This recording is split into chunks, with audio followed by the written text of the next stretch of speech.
Ešte jednu vetvičku tu a tu. Potom pripevním sviečky a mám hotovo.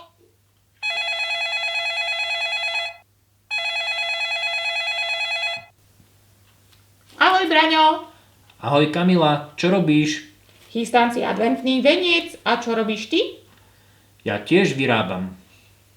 A čo vyrábaš? Hádam nie adventný veniec. Veď si vravel, že ty sa s vetvičkami a šiškami baviť nebudeš.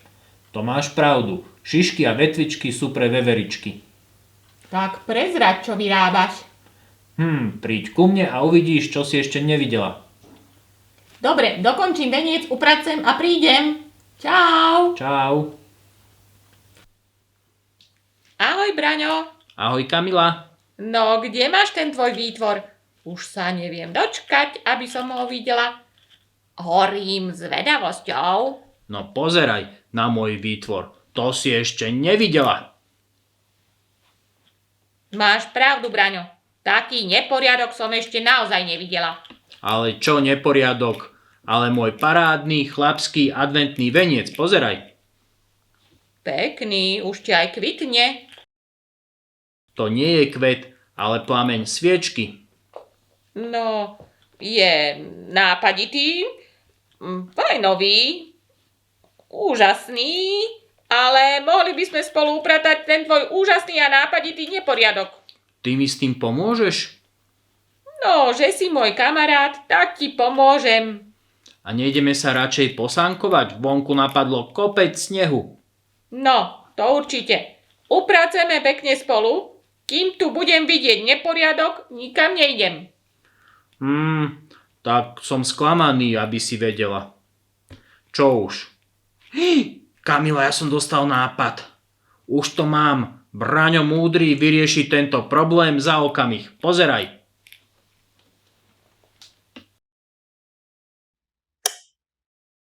Joj, Braňo, čo sa stalo? Náš problém sa vyriešil. Neporiadok už nevidíš ani ty, ani ja. Teda neexistuje. No, to máš pravdu, len ako sa dostaneme von? No to je ľahké. Ideme rovno za nosom. Au! Au, to bol vešiak. Jaj! Aj tie legokocky na zemi, to je hrozné. Joj, schody, di.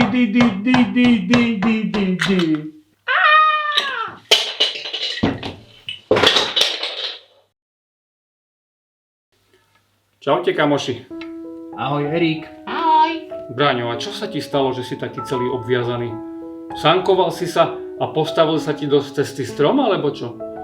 Ale kdeže, len som sa chcel sánkovať po snehu.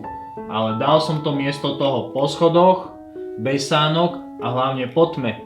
A takto to dopadlo. No a prečo si nezasvietil? Aby nevidel ten veľký neporiadok, čo sa mu nechcelo upratovať. Všetok neporiadok chcel schovať do tmy. Ach, Braňo, a ty nevieš, že keď niečo nie je vidno, že to neznamená, že to neexistuje? A svetlo máme na to, aby sme neblúdili, aby sme videli, kam ideme, nepadali zo schodov a podobne. Teraz začal čas adventu, kedy si pripomíname príchod Pána Ježiša, ktorý je svetlom pre tento svet. Prišiel, aby nás vyslobodil z tmy a z moci hriechu, lebo každý, kto žije v hriechu, žije v tme. Ako príjmeme za svojho spasiteľa, stane sa svetlom v našich životoch, aby sme viac neblúdili. A čo vy, deti? Pozvali ste už Pána Ježiša do svojho srdca? Otvorili ste mu ho celé? Lebo ak mu dáte celé svoje srdce, tak už sa vám tam nič zlé nevojde. A máme pre vás dnes aj výzvu. Nakreslite nám adventný veniec. Alebo postavte z lega. A vaše výtvory a vaše kresby pošlite na adresu, ktorú vidíte dole na obrazovke.